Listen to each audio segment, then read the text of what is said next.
بارے میں اللہ کے رسول صلی اللہ علیہ وسلم نے یہ خاصیت پہلے ہی بتا دی تھی جو آج 2026 میں سچ ثابت ہو گئی۔ رسول اللہ صلی اللہ علیہ وسلم نے آج سے 1450 سال پہلے اہل فارس جو آج کا موجودہ ایران ہے، ان لوگوں کے بارے میں اللہ کے نبی نے ایسی بشارت بیان فرمائی تھی، ایسی خاصیت بتائی تھی جسے جاننے کے بعد آپ بھی حیران رہ جائیں گے۔ کیا آپ جانتے ہیں کہ جس قوم کو دنیا پابندیوں کے ذریعے جھکانے کی کوشش کر رہی ہے، اس کے بارے میں 1450 سال پہلے کائنات کے سب سے سچے انسان نبی کریم صلی اللہ علیہ وسلم نے کیا فرمایا تھا؟ آج دنیا کی نظریں ایران کی طاقت اور ان کی ذہانت پر ٹکی ہیں، لیکن یہ ذہانت اچانک نہیں آئی۔ یہ وہ معجزاتی پیشن گوئی ہے جو صحابہ اکرام رضی اللہ تعالیٰ عنہ کے سامنے اس وقت کی گئی تھی جب فارس یعنی پرشیا ایک عظیم سلطنت تھی اور اسلام ابھی پھل پھول رہا تھا۔ صحیح بخاری کی وہ حدیث یاد کریں جب حضور صلی اللہ علیہ وسلم نے حضرت سلمان فارسی کے کاندھے پر ہاتھ رکھ کر فرمایا تھا، اگر علم یا ایمان ثریا ستارے آسمان کی بلندیوں پر بھی ہوگا تو فارس کے بیٹے وہاں پہنچ کر اسے بھی حاصل کر لیں گے۔ یہ صرف ایک جملہ نہیں تھا بلکہ ایک قوم کے ڈی این اے کی خبر تھی۔ تاریخ گواہ ہے کہ امام بخاری ہوں یا امام مسلم ہوں یا بڑے بڑے مسلم سائنسدان، ان کی جڑیں اسی خطے سے تھیں۔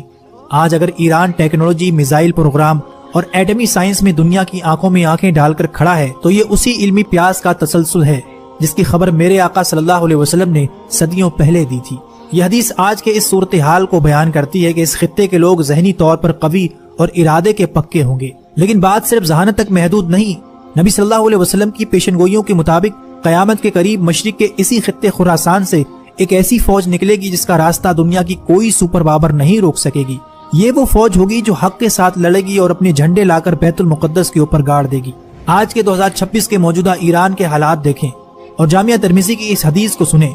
جب عربوں کے بارے میں کچھ آیات نازل ہوئیں تو آپ صلی اللہ علیہ وسلم سے پوچھا گیا اگر عربوں کو ہٹا دیا گیا تو ان کی جگہ کون آئے گا؟ آپ صلی اللہ علیہ وسلم نے حضرت سلمان فارسی کے کاندھوں پر ہاتھ مار کر فرمایا یہ اور اس کی قوم، اور اس کے بعد آپ نے فرمایا کہ اگر علم ثریا ستارے پر بھی ہوتا تو اہل فارس میں سے کچھ لوگ وہاں پہنچ کر بھی اسے حاصل کر لیتے۔ مسند احمد کی ایک اور روایت میں آپ صلی اللہ علیہ وسلم نے فرمایا قریب ہے کہ اللہ تعالیٰ تمہارے ہاتھوں کو